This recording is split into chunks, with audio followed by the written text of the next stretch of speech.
Yağış yine yağır, bulut boşalır. Boşaldır özünün bulut suları. Sensiz gözlerimin içi yaşalır. Ne edim elinden mən duygularım. Deyirlər dua et yağış yağanda, açıqdır o zaman rəhmət qapısı.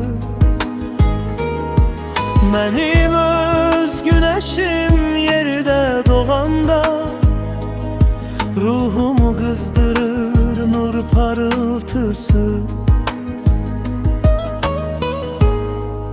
Sen mənim günəşim, mən ayın olum. Fırlanım başına pervane kimi. Sen mənim dənizim, mən çayın olum. Axım sevgi dolu şəlalə kimi. Sen mənim günəşim, mən ayın olum. Fırlanım başına pervane kimi. Sen mənim dənizim, mən çayın olum.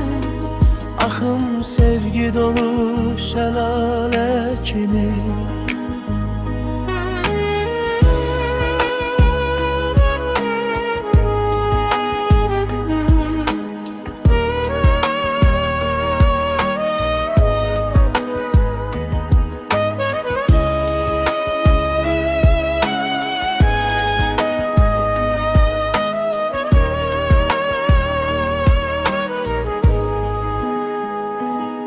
Deyirlər dua et yağış yağanda, açıqdır o zaman rəhmət qapısı.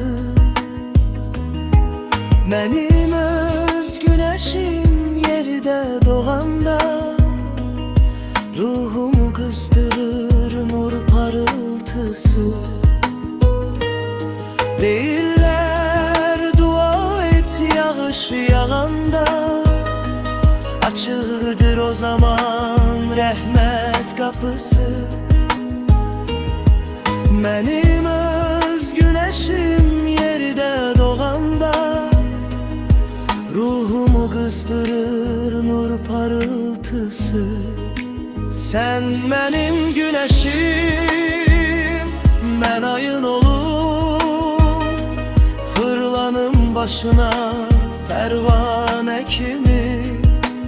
Sen mənim dənizim, mən çayın olum. Axım sevgi dolu şəlalə kimi. Sen mənim günəşim, mən ayın olum. Fırlanım başına